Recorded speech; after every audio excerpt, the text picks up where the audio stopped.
Un monstruo supersónico capaz de interferir por completo los radares enemigos, engañar a los misiles guiados por calor y sellar de manera instantánea los tanques de combustible dañados en pleno combate aéreo. Amigos, les presento una obra maestra de la ingeniería escandinava, el polivalente Saab 37 Viggen. No fue diseñado simplemente como un avión de combate, sino como una fortaleza digital invulnerable, dispuesta a enfrentarse en solitario a escuadrones enemigos enteros. ¿Cómo logró la Suecia neutral, en pleno apogeo de la confrontación entre las superpotencias, crear por sí sola uno de los aviones más tecnológicos de su época? ¿Por qué la cabina del Viggen estaba protegida por placas de blindaje al nivel de los aviones de ataque a tierra? ¿Y por qué sus tanques de combustible eran capaces de sellar de forma autónoma los impactos del fuego enemigo en pleno vuelo? ¿En qué papel desempeñó en la superioridad de este caza el sistema secreto de navegación Doppler, que recopilaba datos de velocidad y deriva en fracciones de segundo? Responderé a estas y muchas otras preguntas en orden. Les recomiendo ver este video hasta el final, para no perderse nada importante. Comenzamos. Una carretera forestal cualquiera. Algo más de 20 grados de temperatura. Una suave brisa que transporta el olor a agujas de pino. Pasa un camión con tablas, seguido de un auto familiar con un remolque para bote. Las marcas en el asfalto son recientes, amarillas, nada especial. 17 minutos después, en este mismo tramo de asfalto, el tren de aterrizaje de una máquina de 17 toneladas tocará tierra. La velocidad de contacto será de unos 280 km por hora. El inversor de empuje se activará de forma casi instantánea, y donde hace un segundo había una simple señalización vial, ahora se encuentra un caza de combate a reacción. Esto no es una escena de película. Es un procedimiento estándar que los pilotos y técnicos de un pequeño país del norte practicaban decenas de veces al año. Suecia. En el momento de estos acontecimientos, contaba con unos 8 millones de habitantes. Un país que, formalmente, no había entrado en un conflicto armado abierto durante casi 2 siglos consecutivos. Y sin embargo, un país que construyó uno de los aviones de combate más avanzados tecnológicamente de su época, por sus propios medios, sin licencias extranjeras para la estructura del avión, sin comprar aparatos terminados a vecinos más grandes del continente. El proyecto se llamó System 37. Más tarde, el mundo entero conocería esta máquina con otro nombre, Saab 37 Viggen, que puede traducirse como rayo o pato moñudo, dependiendo de a qué ingeniero sueco se le pregunte. Más adelante en este video analizaremos prácticamente todo. ¿Por qué los ingenieros decidieron que cualquier carretera recta pavimentada podía convertirse en una pista de aterrizaje? ¿Cómo una pequeña empresa de la ciudad de Linköping creó una computadora de a bordo en aquellos años en que una calculadora común ocupaba la mitad de una habitación? ¿Y por qué la forma de ala, que sus contemporáneos consideraban una extraña excentricidad, aparecería décadas más tarde en casi todos los cazas modernos del planeta? Pero no conviene empezar con los planos ni con los vuelos de prueba. Hay que empezar con una pregunta sencilla que los generales e ingenieros suecos se hicieron a mediados del siglo XX. ¿Qué hace un país que se ha negado a depender de suministros extranjeros si un día esos suministros simplemente se detienen? La respuesta a esta pregunta se construyó durante casi 2 décadas, y el resultado sigue siendo estudiado hoy en día por ingenieros de todo el mundo. Miren el mapa de Europa de mediados del siglo XX.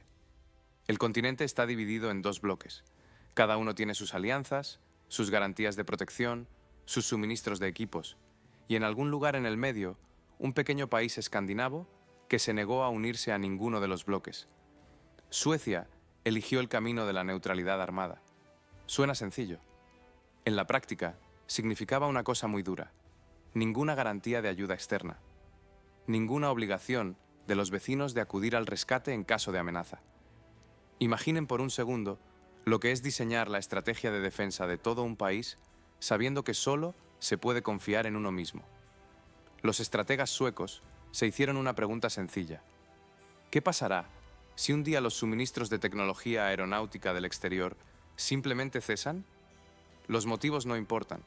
Lo que importa es el resultado: un país sin una flota aérea militar operativa. La respuesta llegó rápido. Si no se puede depender de suministros externos, hay que producirlo todo dentro del país. Motores, sistemas de radar, armamento aéreo, absolutamente todo. Para un país con una población de 7 millones de habitantes, esto sonaba casi como una temeridad. A modo de comparación, en esos mismos años, las corporaciones aeroespaciales gigantes, al otro lado del océano, disponían de recursos que superaban el presupuesto de Suecia varias veces. Y sin embargo, se tomó la decisión.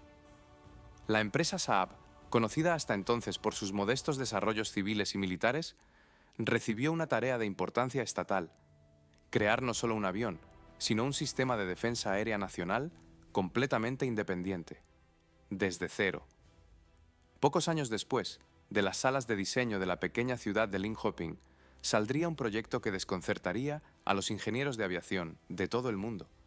Pero antes de hablar de alas y motores, hay que entender qué tarea exacta se les asignó a los diseñadores, porque la lista de requisitos que llegó a la mesa de los ingenieros al inicio del trabajo parecía casi una lista de imposibles. La lista de requisitos para el nuevo avión cabía en unas pocas páginas, pero cada punto por separado ya daba para una tesis científica independiente. El primer requisito: la versatilidad. Una misma máquina debía interceptar objetivos aéreos, realizar tareas de reconocimiento y atacar objetivos terrestres. Antes se construían 3 tipos diferentes de aviones para estas misiones. Aquí se exigía una sola estructura para todas las tareas. El segundo requisito era mucho más estricto: distancia de despegue, no más de 500 metros. Distancia de aterrizaje, aproximadamente la misma. Una pista de aterrizaje convencional de un gran aeropuerto necesita 5 o 6 veces más espacio. Imaginen que les piden acelerar un tren de carga en la longitud de un campo de fútbol. Así de inviable parecía sobre el papel. En la oficina de diseño, una conversación podría haber sido así. ¿500 metros? Sí. Esa es la longitud de un estadio con un pequeño margen de sobra. Exactamente. La razón de esta severidad era pragmática al límite.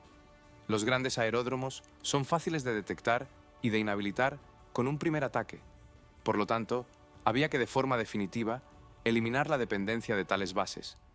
Y aquí aparece un dato que dejó atónitos a los ingenieros aeronáuticos de la época. La máquina debía ser capaz de despegar y aterrizar allí donde hoy pasa una carretera pública común, un tramo recto de autopista, un arcén reforzado, un claro forestal pavimentado. Nadie en la aviación militar mundial hacía esto de forma tan masiva. Los cazas se diseñaban para los aeródromos. Aquí, el aeródromo se diseñaba a la escala de toda la red de carreteras del país. El tercer requisito se refería a la velocidad. La máquina debía operar con solidez cerca del suelo a velocidades transónicas y superar la velocidad del sonido en altura. 2 mundos de vuelo completamente diferentes en un solo fuselaje. Y aquí surge una pregunta que cualquier ingeniero sensato de aquellos años se habría hecho: ¿cómo combinar físicamente una carrera de despegue corta, una gran maniobrabilidad y velocidad supersónica en una sola configuración aerodinámica? Los diseños convencionales no servían. El ala clásica de un caza a reacción simplemente no generaba la sustentación necesaria a bajas velocidades. La respuesta que finalmente encontraron los ingenieros de Saab se utilizó más tarde en toda la aviación de combate mundial. Pero en el momento en que la idea apareció por primera vez en el tablero de dibujo, parecía casi absurda.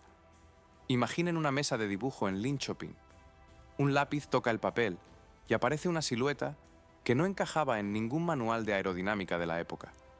Un caza clásico tiene una sola ala, la principal, delta o en flecha, situada detrás de la cabina. Aquí, los ingenieros añadieron una segunda ala pequeña justo delante de la principal, casi por encima de la cabina del piloto. Esta configuración se denomina canard o de tipo pato. El nombre no es técnico, sino figurado. El ala delantera pequeña realmente recuerda al pico de un pato que sobresale del fuselaje. En el papel, la solución parecía extraña. En los laboratorios aerodinámicos de la época, a menudo se burlaban de este tipo de experimentos.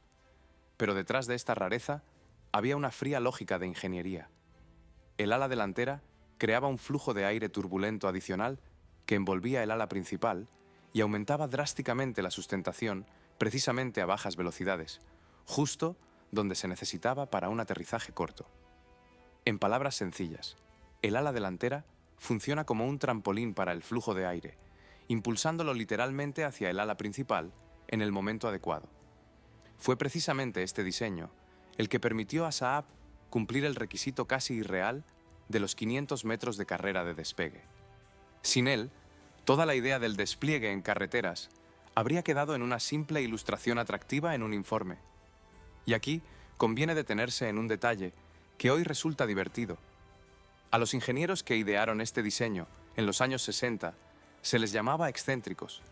Su solución se consideraba un experimento local de un país pequeño que no saldría de los límites de una sola fábrica.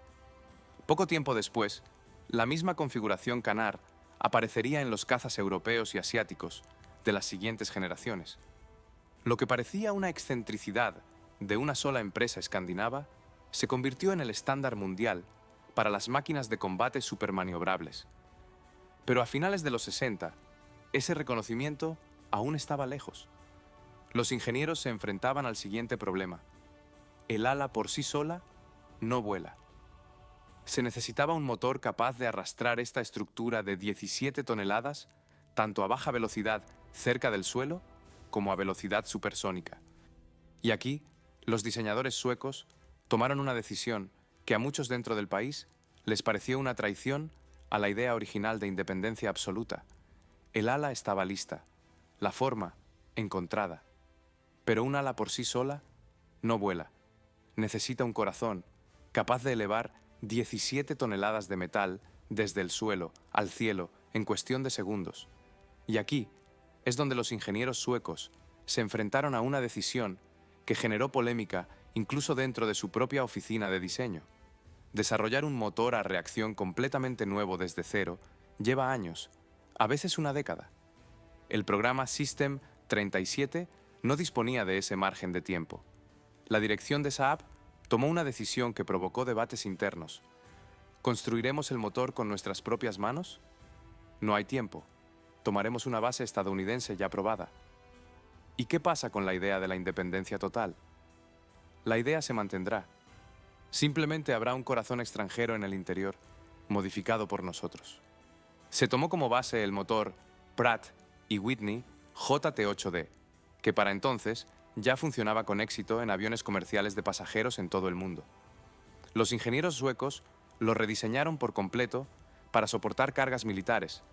Lo denominaron RM8 y le añadieron características que no estaban en la versión original. Una cámara de postcombustión para un rápido incremento del empuje en vuelo supersónico y un sistema de inversión de empuje, una solución extremadamente inusual para un caza de la época.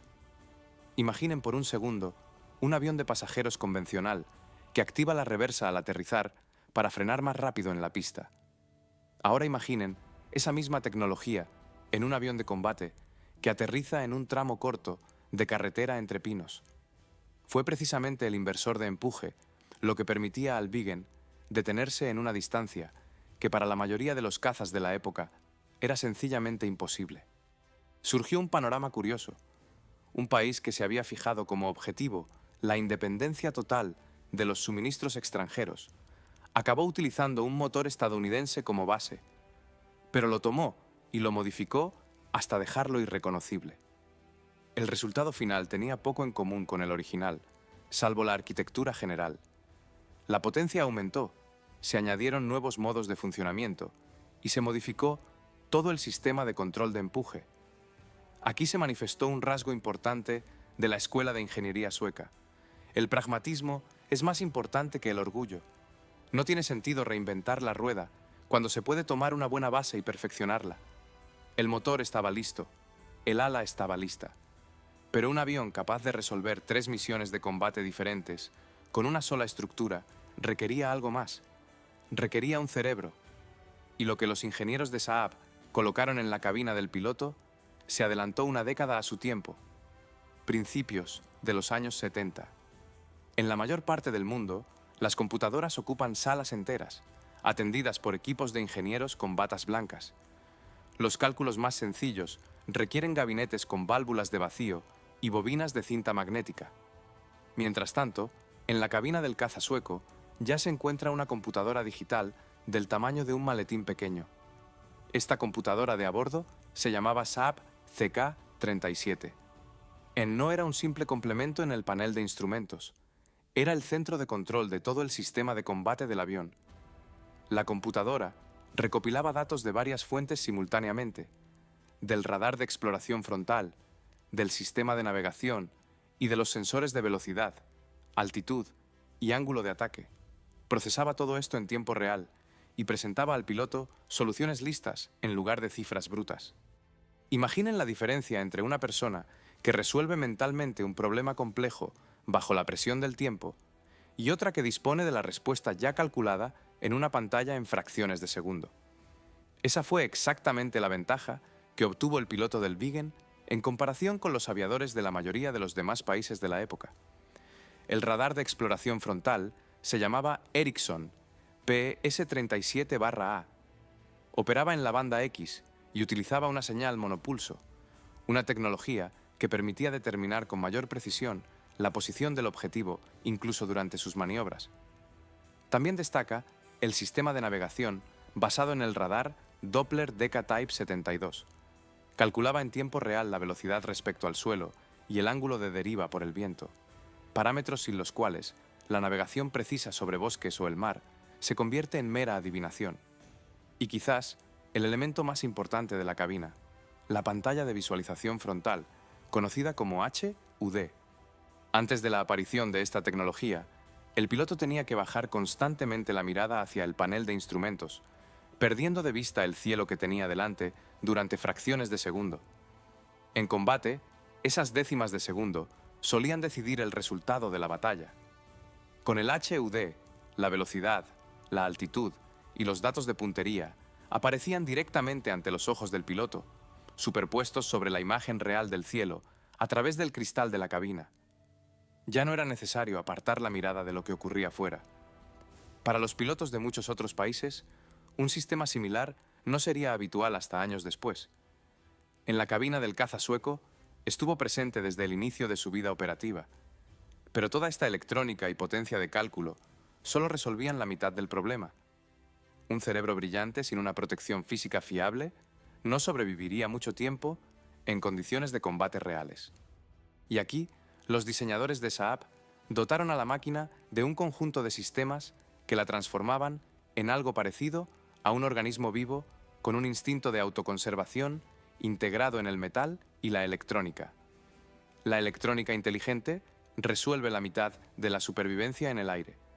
La otra mitad es la capacidad de la máquina para soportar un impacto y seguir operativa. La primera línea de defensa funcionaba incluso antes de que el enemigo pudiera abrir fuego. El receptor de alerta de radar monitoreaba constantemente el espacio alrededor del avión. En cuanto un radar enemigo o un misil fijaban la máquina como objetivo, se encendía una señal en la cabina. El piloto recibía una advertencia segundos antes de que la situación fuera crítica. Este tiempo era suficiente para realizar una maniobra evasiva brusca o desplegar contramedidas. Y las contramedidas del Viggen estaban pensadas al detalle. Primero, las nubes de reflectores dipolo, chaff, finas tiras de metal y plástico que se expulsaban desde contenedores especiales y creaban falsos ecos de radar en el aire. El radar enemigo no veía un solo avión, sino decenas de objetivos difusos simultáneamente, perdiendo el rastro real de la máquina. Segundo, las bengalas térmicas, flares, destellos brillantes que se lanzaban detrás del avión y creaban una fuente de calor mucho más intensa que el escape del motor. Los primitivos cabezales de guía térmica de los misiles de la época solían dirigirse hacia la bengala en lugar de hacia el propio avión. Imaginen a una persona corriendo que va arrojando destellos de luz a su espalda para confundir a un perseguidor en la oscuridad. Así funcionaba este sistema, pero a velocidades que superaban la del sonido. El tercer elemento de defensa era el sistema de guerra electrónica. Emitía interferencias para bloquear los radares y las líneas de comunicación del enemigo, reduciendo su capacidad de coordinar el ataque. Pero ¿qué ocurría si, a pesar de todo, se producía un impacto directo? Aquí, los diseñadores de Saab incorporaron una solución que muchos ingenieros de la época habrían calificado de cautela excesiva. Los tanques de combustible del avión eran autosellantes. Si una bala o una esquirla perforaban el tanque, una capa de material especial alrededor del daño se hinchaba instantáneamente y sellaba la perforación. En cuestión de segundos, la fuga de combustible se detenía por completo, sin intervención alguna del piloto. La cabina y los componentes de control más vulnerables estaban protegidos además por paneles blindados. Un impacto directo en los sistemas vitales se volvía mucho menos peligroso para la persona en el interior. Se formaba así un panorama asombroso. Un avión construido por un país pequeño y neutral poseía un sistema de autoprotección multicapa, como si fuera un organismo vivo, con un instinto de autoconservación, grabado en su propia estructura. Pero la defensa por sí sola no basta para que un caza sea considerado una fuerza respetable en el cielo. También se necesita un arsenal capaz de resolver misiones de combate reales. Y aquí, la lista de capacidades del Viggen resultó ser mucho más amplia de lo que se esperaba fuera de Escandinavia. Recuerden el requisito que recibieron los ingenieros al principio del trabajo. Una sola estructura debía cubrir 3 misiones de combate distintas. A principios de los 70, este requisito se convirtió en realidad. El programa System 37 se dividió en varias versiones de la misma máquina básica. Cada versión difería en su equipamiento para la tarea específica, pero compartía la misma estructura, el mismo motor y la misma configuración aerodinámica. Una versión se especializaba en ataques a objetivos terrestres y marítimos, otra en la interceptación de objetivos aéreos. Una tercera realizaba tareas de reconocimiento, utilizando un conjunto de cámaras y sensores en lugar de parte del armamento. Una cuarta servía como avión de entrenamiento para la preparación de nuevos pilotos. En pocas palabras, el país no obtuvo un solo avión, sino prácticamente una familia entera de aeronaves construidas sobre una misma base. El mantenimiento, las piezas de repuesto y la formación de los técnicos estaban unificados, lo que reducía drásticamente los costes de explotación de toda la flota. Una misma aeronave podía realizar tareas de reconocimiento por la mañana, interceptar un objetivo por la tarde y lanzar un ataque de precisión al anochecer. No se necesitaban 3 aviones distintos con motores, repuestos y equipos de mantenimiento diferentes para 3 misiones distintas. En cuanto al armamento en sí, para el combate aéreo, el Viggen podía llevar misiles aire-aire RB-24, RB-27 y RB-28, desarrollos suecos basados en tecnología extranjera y adaptados a las necesidades locales. Más tarde se incorporaron misiles compatibles más modernos de esta clase. Para ataques a objetivos terrestres y marítimos, el arsenal incluía los misiles RB-0, 4 y RB-05, incluidas variantes antibuque, así como los misiles aire-tierra RB-75 y RB-71. Además de misiles, el avión podía transportar bombas de diversos calibres, así como municiones de racimo para batir objetivos de área. Imaginen la misma máquina despegando por la mañana con misiles antibuque hacia el mar Báltico, regresando unas horas más tarde a la misma pista forestal, siendo rearmada por un par de técnicos y despegando de nuevo, esta vez con un armamento completamente diferente para una misión totalmente distinta. Esta flexibilidad convirtió al Viggen en un avión verdaderamente polivalente para un país que físicamente no podía permitirse mantener decenas de tipos de aviones de combate altamente especializados. Pero las capacidades de combate son solo la mitad de la historia. La otra mitad no se desarrollaba en el aire, sino en tierra, allí donde las carreteras convencionales se transformaban en una red completa de bases aéreas militares distribuidas por todo el territorio nacional. El avión estaba listo, el motor listo, el armamento listo. Pero toda esta capacidad de ingeniería no habría servido de nada sin un elemento crucial: un sistema que permitiera a la máquina ocultarse de un ataque antes de que empezara el combate. Los militares suecos llamaron a este concepto VAS 60. La idea era sencilla sobre el papel y casi revolucionaria en la práctica: dispersar toda la flota de combate del país de modo que el enemigo físicamente no tuviera un objetivo único que destruir. En lugar de unas pocas bases aéreas grandes, disponían de cientos de pequeños puntos de dispersión, tramos de autopistas, claros forestales pavimentados, pequeñas explanadas cerca de pueblos comunes. Imaginen un mapa del país repleto de decenas de puntos, cualquiera de los cuales podía convertirse en un aeródromo militar operativo en cualquier momento. Ni el reconocimiento aéreo, ni los satélites, ni los agentes en tierra eran capaces de vigilarlos todos a la vez. Cada uno de estos puntos incluía una infraestructura mínima: un tramo de carretera reforzado para el despegue y el aterrizaje, una zona de estacionamiento para ocultar el avión bajo la sombra del bosque, y una pequeña reserva de combustible y municiones escondida en las inmediaciones. Pero el detalle más impresionante de este sistema no afectaba a la tecnología, sino a las personas. En la mayoría de los países del mundo, el mantenimiento de un caza de combate entre misiones es tarea de un equipo de técnicos experimentados con formación especializada, un proceso que a menudo se prolonga durante varias horas. En Suecia, se apostó por un ejército de reclutas. Un joven que acababa de terminar su servicio militar obligatorio, sin estudios técnicos superiores, realizaba un curso intensivo de formación y, tras ello, era capaz de poner a punto el avión entre misiones de combate, de forma individual o en un equipo mínimo, repostar combustible, rearmar el avión y realizar comprobaciones básicas del sistema. Para todo ello, se disponía de un máximo de 10 minutos. Mientras que en otros países se tardaban horas en preparar un caza para una nueva misión en una base protegida con un equipo completo de especialistas, aquí se lograba el mismo resultado gracias a un solo recluta junto al arcén de una carretera forestal. Piensen en la diferencia: horas frente a minutos. Una enorme base protegida frente a un punto invisible en el bosque que hoy se utilizaba y mañana estaba desierto. Por supuesto, detrás de esta velocidad había un estricto sistema de estandarización. Cada procedimiento estaba detallado paso a paso, y cada conector y componente del avión se había diseñado pensando en la facilidad de mantenimiento por parte de personal no profesional. Los ingenieros de Saab supieron desde el principio que el avión no sería atendido por especialistas de élite de grandes bases aéreas, sino por reclutas comunes en condiciones de campaña. Y todo el diseño de la máquina se adaptó a esta realidad. El éxito de este sistema fue valorado no solo en la propia Suecia.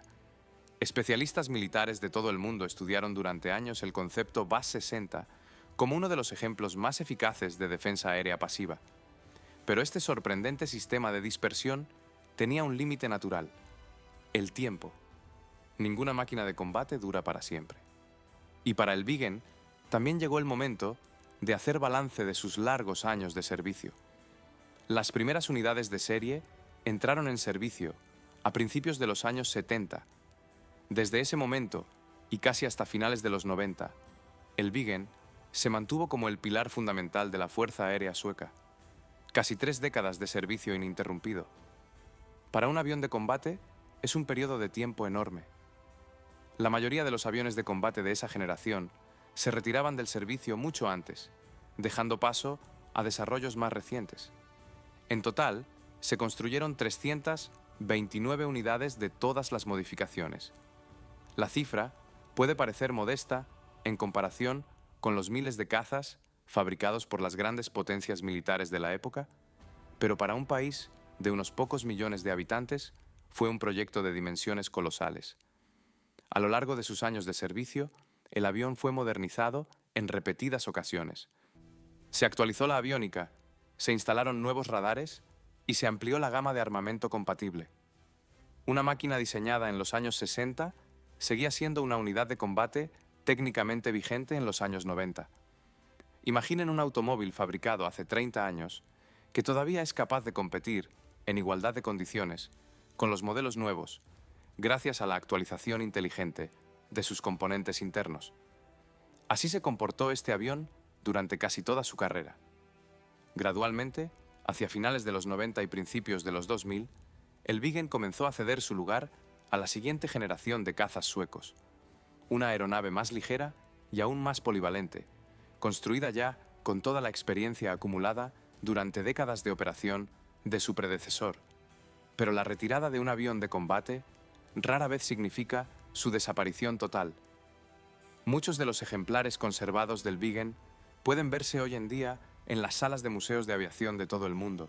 Todo, desde Escandinavia hasta América del Norte, los entusiastas de la aviación viajan para contemplar la característica silueta con el ala delantera canard, que en su día desconcertó a toda una generación de ingenieros aeroespacionales. Unos pocos aviones se han mantenido en condiciones de vuelo para realizar exhibiciones aéreas, donde una nueva generación de espectadores puede ver en vivo la maniobra exacta para la que se concibió todo esto hace décadas. Una aproximación pronunciada, el contacto con el asfalto, la activación instantánea de la reversa de empuje y la detención total allí donde, según los estándares de la aviación convencional, detenerse es sencillamente imposible. La historia de una máquina llega a su fin lógico, pero queda por descubrir, tal vez, lo más importante. ¿Qué significa esta historia hoy en día, décadas después de que el último Viggen de serie saliera de las cadenas de montaje de la fábrica de Linköping? Volvamos por un segundo a aquella carretera con la que empezamos este relato. Un asfalto cualquiera entre pinos, marcas amarillas, un ligero olor a agujas de pino. Ahora ya saben qué se ocultaba detrás de esa imagen. No una casualidad, no un experimento de un día, sino el resultado de casi 20 años de trabajo de todo un país que se negó a depender de nadie más que de sí mismo. Conviene detenerse a valorar la magnitud de lo que se consiguió al final. Un pequeño país neutral, con una población de unos pocos millones de habitantes, creó un sistema de aviación militar completamente autónomo, su propia estructura de avión, su propia planta motriz, profundamente modificada, su propia computadora de a bordo, en unos años en que la tecnología de cálculo de ese nivel se consideraba un privilegio exclusivo de las superpotencias, su propia red de bases de dispersión, que no tenía parangón en cuanto a su escala de aplicación. Cada una de estas decisiones por separado podría calificarse de audaz, pero reunidas en una sola máquina, crearon algo mucho mayor que un simple avión de combate.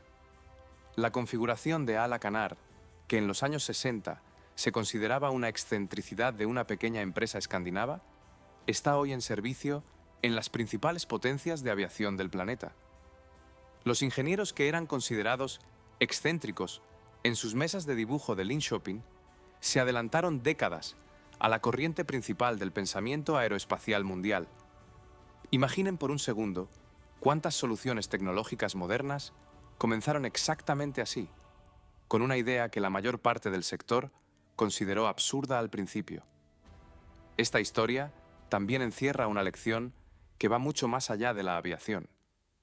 A veces, las soluciones de ingeniería más audaces no nacen de la abundancia de recursos, sino de su escasez. Cuando no hay margen de error ni posibilidad de comprar una solución ya hecha al vecino, hay que inventar de verdad. Suecia pudo haber elegido el camino fácil: comprar cazas terminados a potencias más grandes, alinearse con un bloque político y delegar la defensa en hombros ajenos. En cambio, el país eligió un camino mucho más difícil, pero a la larga mucho más valioso. Y esta carretera entre pinos, con la que empezamos nuestra conversación, resultó ser mucho más que una simple pista de aterrizaje. Se convirtió en el símbolo de toda una filosofía, la filosofía de la independencia, llevada a la excelencia de la ingeniería. La historia de una máquina llega a su fin. Pero antes de poner el punto final, conviene decir unas palabras sobre lo que queda tras ella. Hoy en día es raro ver un Saab 37 Viggen en el aire. La mayoría de los aviones han ocupado hace tiempo su lugar en los hangares de los museos, junto a placas informativas donde se detallan fechas, características y escuetos datos técnicos.